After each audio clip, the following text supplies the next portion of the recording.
Hi there. You're watching Reddit Confessions, and today, well, I wish this wasn't my story to tell. But it is. And if you think you've heard something like it before, trust me, you haven't. She didn't cheat in the traditional sense. She didn't leave me for someone richer. She didn't scream or throw things or slam doors. She just folded a pair of jeans and said, "There's not going to be intimacy between us anymore. Ever. No warning. No fight. Just like that." I was holding a half-full mug of reheated coffee when she said it. The same mug I'd used every morning for years. The one she bought me with the words, "Best hubby," printed on it. I remember staring at the chipped edge while the rest of the world paused. I didn't know what to say. So I said the only thing I could. "Then there's no more us either." I didn't shout. I didn't even raise my voice. But the second the words left my mouth, she looked up, and her smirk, that smug little "I control everything" smile, vanished like steam. She blinked. Once. Twice. Then dropped the shirt she was folding and stood there, hands at her sides like she didn't know what to do with them. "You're overreacting," she finally muttered. "It's just physical stuff. We're still partners." Partners. Like I was her coworker. Or a roommate who takes out the trash. I couldn't stop shaking. Not out of anger, I wish I could say it was anger. It was humiliation. It was realizing I had been downgraded in my own life without even being told. She walked out of the room after that. And for a few minutes, I just stood there. Listening to the washing machine rumble behind me. Listening to the silence in the place where love used to live. But it didn't end there. Later that night, while she thought I was asleep, she FaceTimed someone in the bathroom. I didn't mean to listen. I really didn't. But the moment I heard her whisper, I told him. He bought it. Something inside me broke. I got out of bed quietly. She didn't notice me peeking through the crack in the door. She was sitting on the floor in her robe, laughing softly, twirling her hair. And then she said it. "Now we don't have to sneak anymore." My stomach turned. I didn't see who was on the screen. But I didn't need to. I'd seen enough. I knew what "no more intimacy" meant now. It didn't mean she was done with intimacy. It meant she was done with me. And the worst part? That wasn't even close to the most shocking thing I'd find out. Because by the next morning, her real plan was already in motion. The next morning, she acted like nothing happened. I woke up to the smell of cinnamon toast and heard her humming some upbeat pop song in the kitchen. The same woman who just 12 hours ago told me there would be no more intimacy. The same woman I heard whispering into her phone that we don't have to sneak anymore. She slid a plate in front of me with a smile like she was hosting a cooking show. I stared at it, perfect toast, perfect strawberries, drizzled honey. Not for me. Not really. This was performance. She was managing perception. She always was. "I'm thinking of repainting the bathroom today," she said. "That seafoam green never really felt like me." I said nothing. I chewed slowly. My stomach felt like wet concrete. She kept talking, acting like everything was fine, but every word sounded like static. I couldn't stop thinking about her face during that FaceTime call. Relaxed. Playful. Happy. Happier than she ever looked when she was with me. I needed air. I told her I was going for a walk. She just nodded and said, "Don't forget to pick up almond milk if you stop by the store." Almond milk. Right. Because that's what matters right now. I walked for 2 hours. Just walked. I didn't even know where I was going. I sat on a park bench and stared at the ground like it might offer answers. How long had this been going on? Was I really so blind? So naive? Or did I just refuse to see it? When I came home, she was gone. The bathroom door was wide open and paint cans sat untouched. But her laptop was on the kitchen counter. Unlocked. I had never, not once, gone through her things. I respected her privacy. Trusted her. But this time, I didn't hesitate. I opened her downloads folder first. Nothing unusual. Then I checked her desktop. That's when I saw it, a folder titled simply, Plan. My stomach dropped. I clicked. Inside were 6 Word docs. Each one labeled with a date. The most recent one. Tomorrow's date. I opened it. It was a checklist. Transfer final $12,000 from joint account. Change direct deposit to personal account. Tell mom I'm going away to think. Leave key on counter. Take the gold necklace, don't forget. No note. Let him wonder. I read it twice. 3 times. She was leaving. Not maybe. Not eventually. Tomorrow. She was going to take the money. Disappear. Let me find the house empty like some abandoned rental. She was going to vanish from my life without so much as a sentence of goodbye. And the worst part? I couldn't even cry. I just sat there, staring at the screen, feeling something inside me disintegrate. But then I saw another file. One with an earlier date. It was titled, Conversations. I clicked. And what I read in that file changed everything. It wasn't just a plan to leave. It was something else entirely. Something cruel. Something calculated. She didn't just fall out of love. She had been rehearsing my emotional destruction for months. My hands trembled on the keyboard as I opened that file. Conversations. Docs, such an ordinary name for something that was anything but. I told myself I might be overreacting. That maybe it was just notes from therapy or a list of things she wanted to talk to me about one day. But the moment the document loaded, I knew I was wrong. So horribly wrong. It wasn't a journal. It wasn't a message to herself. It was a detailed log, actual scripts, of conversations she planned to have with me. Word-for-word rehearsals, like I was some actor in a play I didn't know I was cast in. She had written out fake dialogues, complete with phrases like, if he says this, respond with. And, insert tearful moment here. Some even had stage directions like, look away, let a single tear fall. It was surreal. One entry, dated 2 months ago, was titled, Soft Detach Attempt Number 2. In it, she wrote how she would bring up how drained she felt by our marriage, but make it seem like it was her problem, so I wouldn't feel blamed. Another entry was called, Emotional Intimacy Diversion, where she detailed how she would distract me from noticing the shift by planning a short weekend trip to her sister's, which, looking back, she did. Only, she didn't go to her sister's. I remember now. She came back wearing new perfume and with a phone she didn't let out of her hand for 48 hours. But the worst part was an entry near the bottom, simply titled, Final Exit. The plan was meticulous. Leave me confused. Don't give a reason. Don't cry. Don't explain. Just leave. Let the silence drive the guilt. She wrote, and I quote, if he spirals, it makes me the victim. If he doesn't, he was never emotionally invested anyway. That line knocked the wind out of me. Because I was emotionally invested. I gave her everything I had. I supported her dreams, covered her debts, defended her to people who said she was unstable. And apparently, she was already preparing to spin the story in a way that made me look like the problem. I should have stopped there. I should have closed the laptop and walked away. But something in me, some desperate need to understand, made me open her browser history.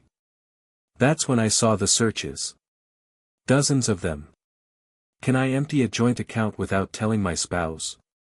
How to leave without explanation. How to make someone believe it's their fault. How to fake therapy notes.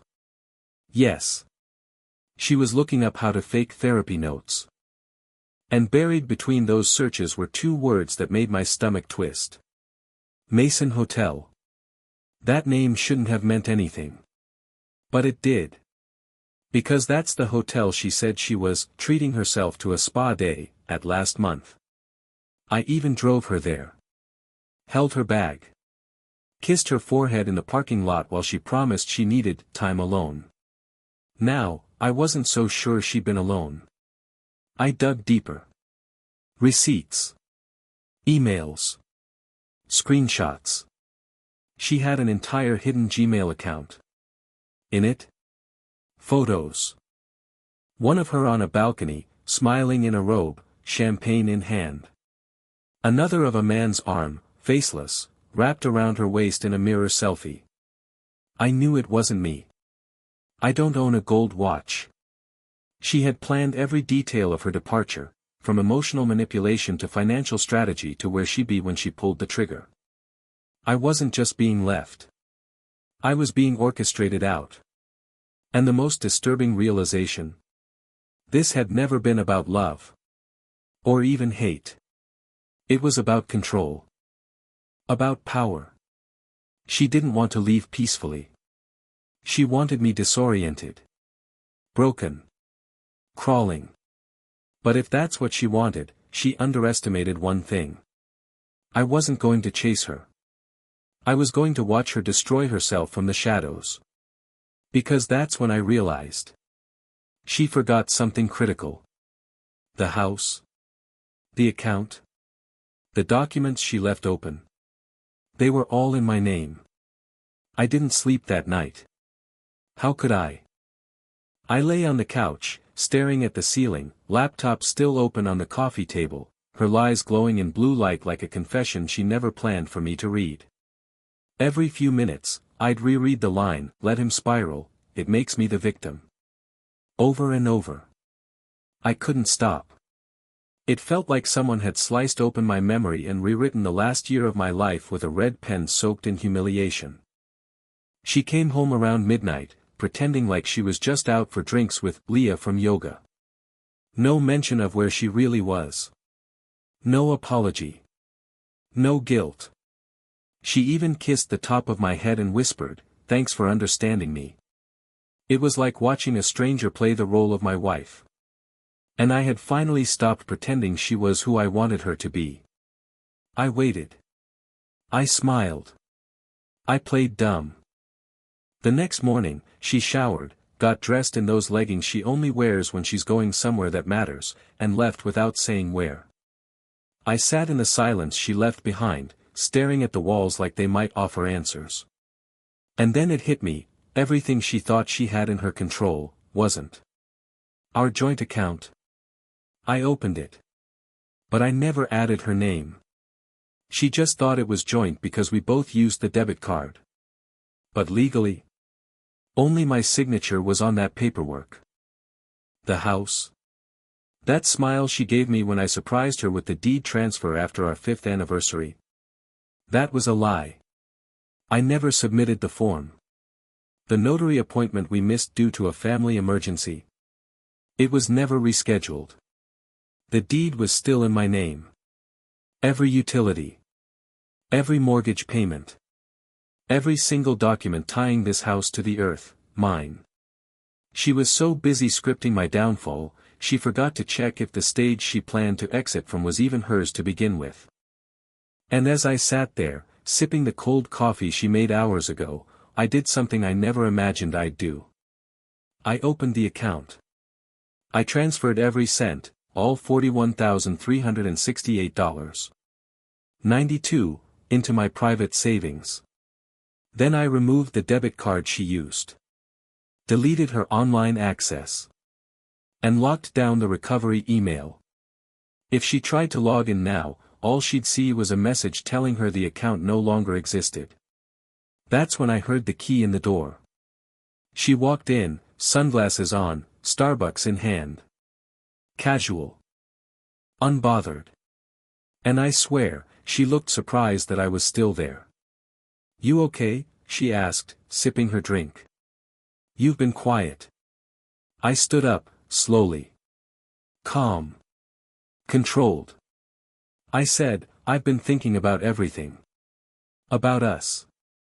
She tilted her head, like she was gearing up for one of her rehearsed speeches. I get it. Change is hard. But if we can just focus on being strong partners. No, I interrupted. We're not partners. You made that very clear. She blinked. Are you angry? No, I said. I'm awake. That's when I handed her the folder I had printed that morning. Everything she wrote, the scripts, the checklist, the emails to the hotel, the fake therapy notes. I handed it to her like a resignation letter. She opened the folder, leafed through a few pages. Her face drained. Completely blank. You went through my stuff, she finally asked, voice trembling. No, I said. I went through our stuff. And I realized something, you've already left me. I'm just catching up. There was a long silence. Her lips parted, but nothing came out. Then, suddenly, rage. You violated my privacy, she shouted. This is emotional abuse. I nodded. Right on cue. Just like in your notes. She froze. I picked up my keys. The only difference is, you don't get to walk away with my money, my house, or my silence. She stormed after me as I walked to the door. You think this makes you the bigger person? You're pathetic. You'll die alone. I looked over my shoulder. Maybe. But at least I won't be living a script written by a fraud. I closed the door behind me, heart pounding, hands sweating, but not from fear. From release. For the first time in years, I had stopped performing in the tragedy she wrote for me. I wasn't free yet. But I had taken the first step. What I didn't know, though, was that she wasn't done. Not even close. Because 3 days later, I got a call that made everything worse, a call from a number I hadn't seen in years, from someone who said one terrifying sentence. I know what Darla told you, and none of it is true.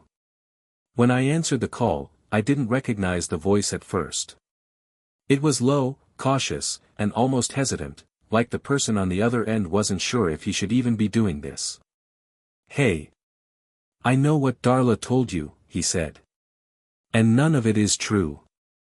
I sat up, the old wooden chair beneath me creaking. I was in my garage at the time, of all places, trying to fix a lawn trimmer I hadn't used in a year, anything to distract myself. Who is this? I asked, already bracing for something awful. The voice replied, this is Trevor. We met once, at that art fundraiser thing. I'm her cousin. My throat tightened. I remembered him. Barely. He wasn't blood related, more like a second cousin through marriage, but I hadn't seen him in years. He was at that gala Darla dragged me to when she was on her modern sculpture phase. I remembered him because he had a nervous energy, someone who always seemed out of place. Trevor took a deep breath and said something that turned my blood to ice. I didn't want to get involved, but she's been telling people things about you that just aren't right. Things that could seriously ruin you. At first, I didn't believe him. I wanted to think this was just another twist in the same spiraling story, some misguided attempt at stirring the pot. But then Trevor said her exact words. Word for word.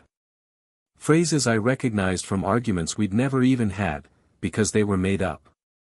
She's been telling people you have anger issues. That she was afraid to be alone with you. That you've been emotionally unstable for years.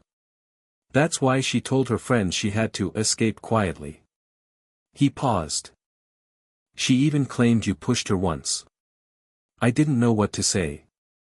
I didn't even remember breathing. It felt like someone had reached through the phone and unplugged my lungs. That never happened, I whispered. I would never, I know, Trevor interrupted. That's why I'm calling you. He explained that Darla had been planting these stories for months, maybe longer. Soft comments at brunches with friends.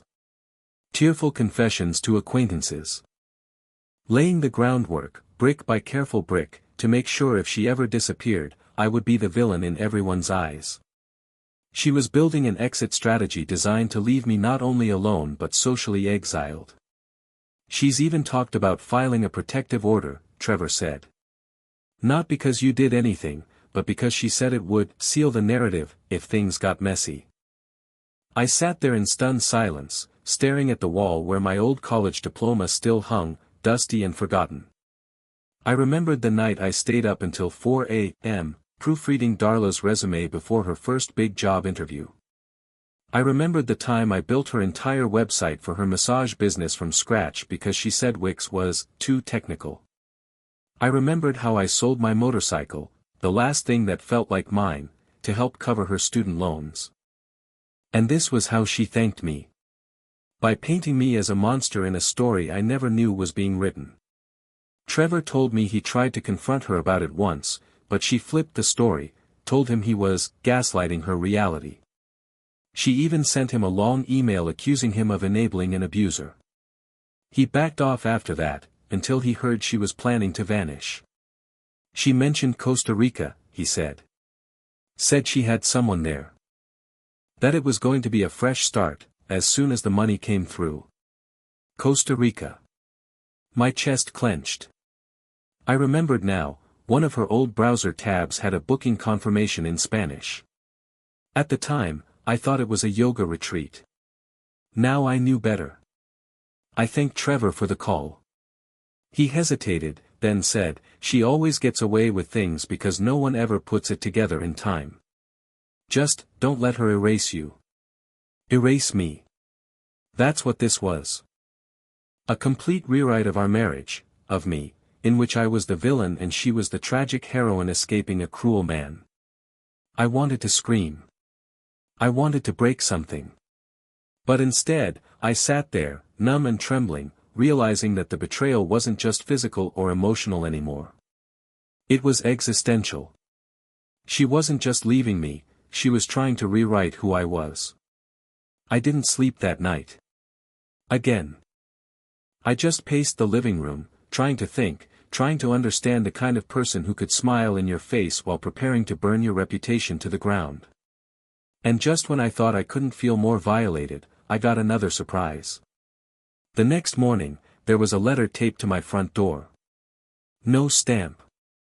No envelope. Just my name, written in handwriting I hadn't seen in over a decade. At first, I thought the letter was from her. Darla. Another stunt, another mind game, another piece of her manipulative farewell tour. But the handwriting stopped me cold, because it didn't belong to her. It was careful, precise, and unmistakably familiar. I hadn't seen it in over 10 years, and I truly believed I never would again. It was from Amy. Now, you probably don't know who that is. That's because she's someone I buried a long time ago. Figuratively, not literally. Amy was my ex. The one before Darla. The one I met in college. The one Darla couldn't stand me even mentioning. In fact, she made me delete every photo of Amy, toss every letter, unfriend her entire family. I remember her words clearly, "If I ever see her name again, we're done."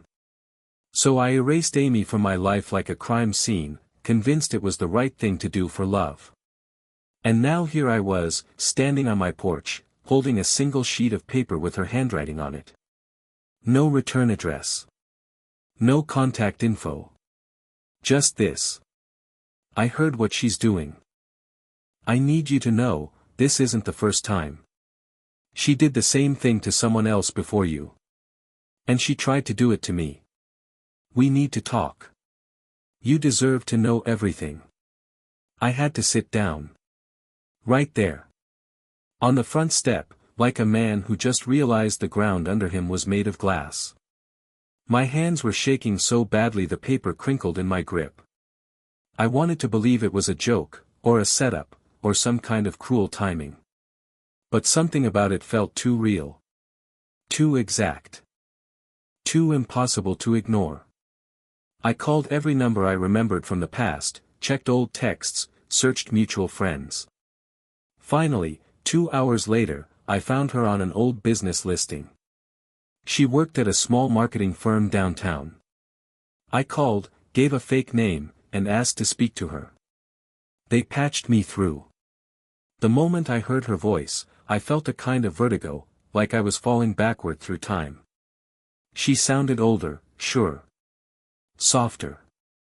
Wiser, maybe. But still her. Still Amy. Still the person who once saw through all my overthinking and made me laugh until I cried. I didn't know if you'd actually call, she said. But I hoped you would. We met that afternoon at a coffee shop I'd never been to, halfway between her office and the library where I used to write when I needed to get away from Darla's moods. When she walked in, I almost didn't recognize her. Not because she looked different, but because she looked free. She didn't carry that heaviness Darla always seemed to pull me into. There was no performance. No calculated glance. Just authenticity. Something I'd forgotten existed. She sat down, sipped her drink, and got straight to the point.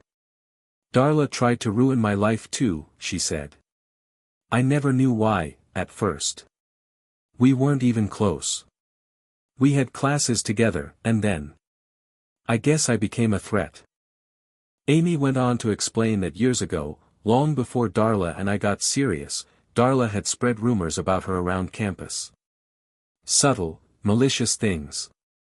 That Amy was unstable. Promiscuous. Manipulative. She even claimed Amy had made threats against her, went to the dean, and played the victim card so convincingly that Amy nearly got expelled.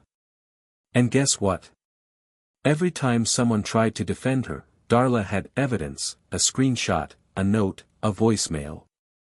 Amy swore most of it was doctored or taken out of context. But the damage was done. Amy left campus early. Quietly. With no formal accusation, no way to fight back. And she never forgot it. I didn't tell you back then, she said, because I knew you wouldn't believe me. You were already under her spell. She was right. I would have defended Darla until my voice went hoarse. She had that effect on people, that ability to reframe every situation in her favor. The victim. The martyr. The misunderstood genius. It didn't matter what she did behind the scenes, she performed sainthood in public. I told Amy everything. About the fake therapy notes. The financial theft. The scripted conversations. The lies she planted in our social circles. I told her about Trevor's call. About the hotel. About the money she almost stole.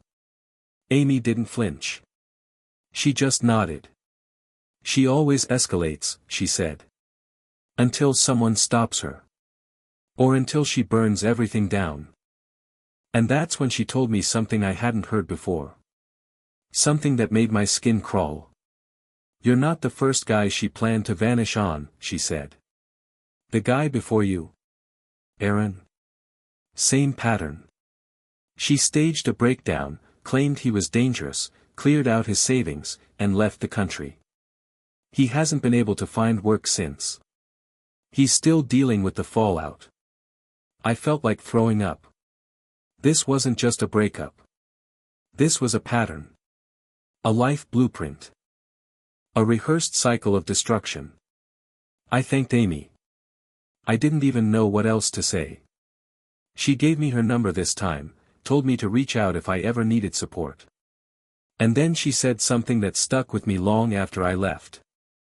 You're lucky you caught it before it finished. Most people don't get out with their name still intact.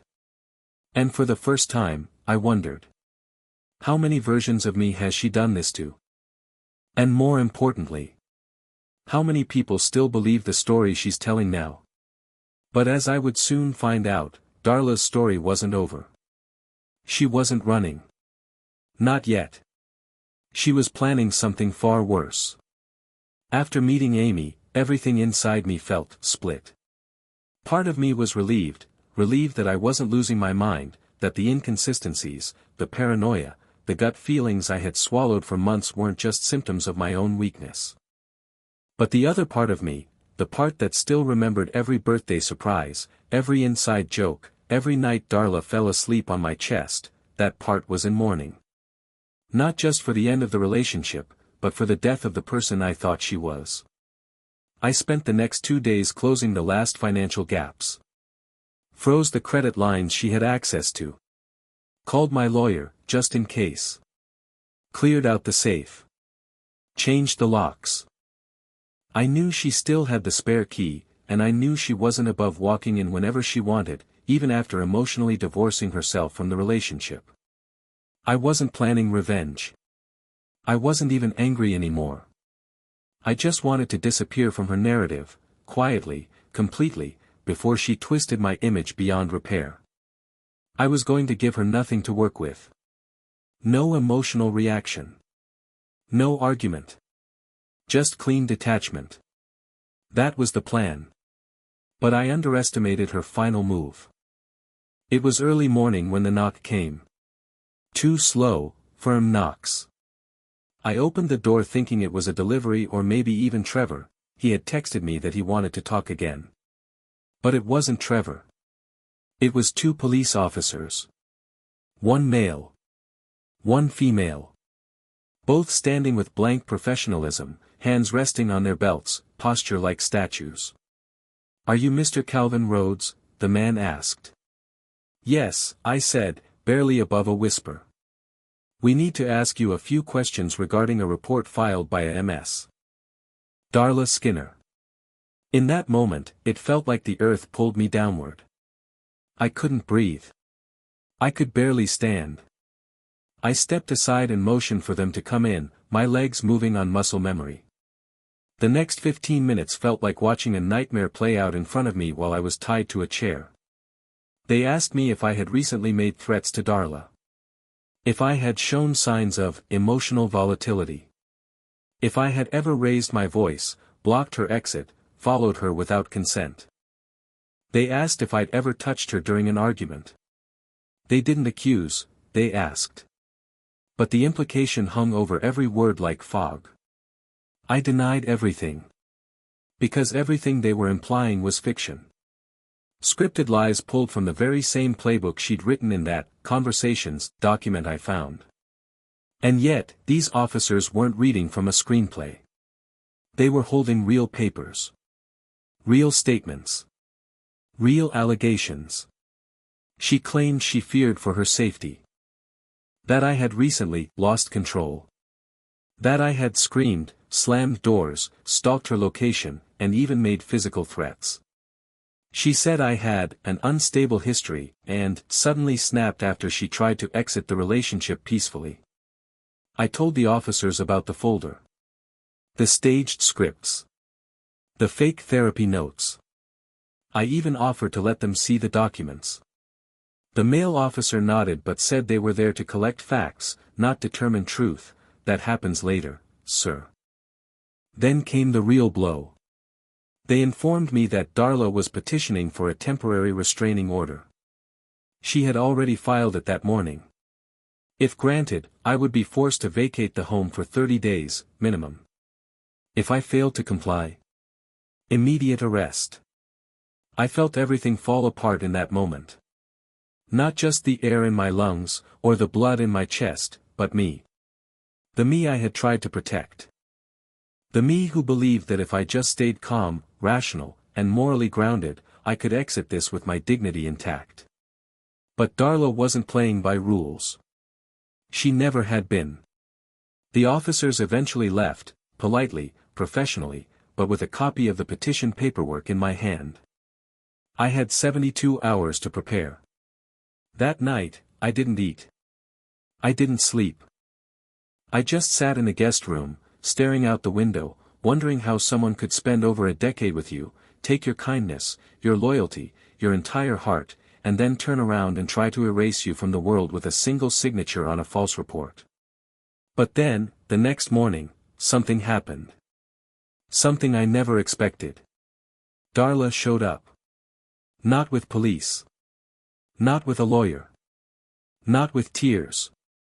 She showed up, laughing. Holding a coffee like she just won the lottery. She let herself in, despite the locks I changed. I must have missed one spare key.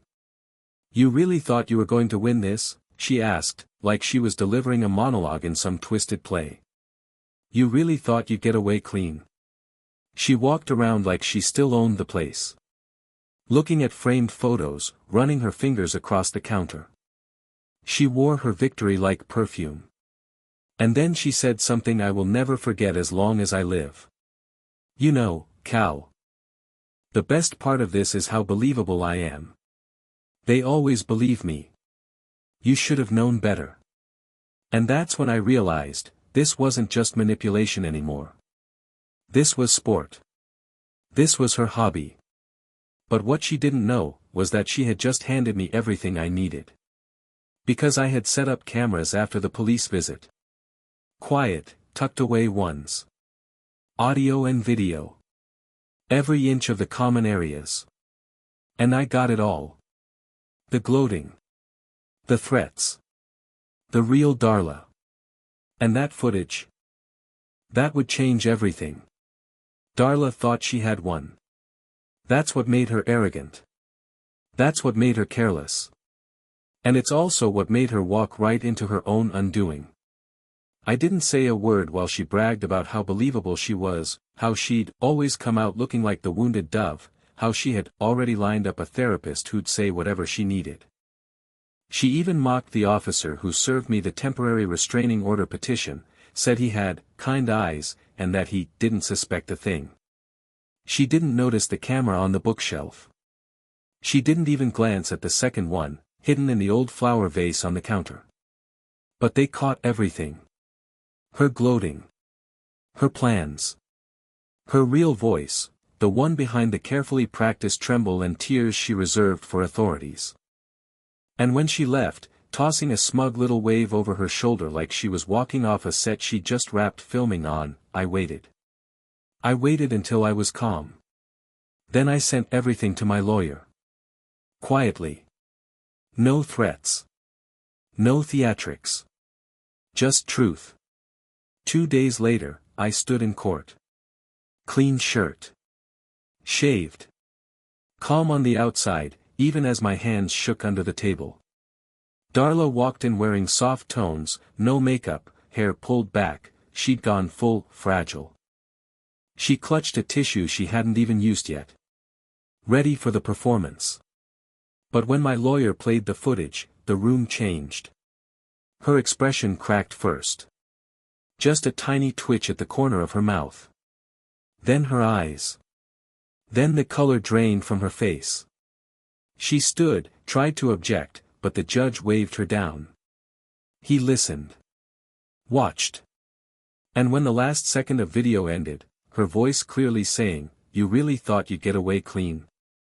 The judge leaned forward and asked one question. "Ms. Skinner, would you like to revise your statement before we proceed?" She tried.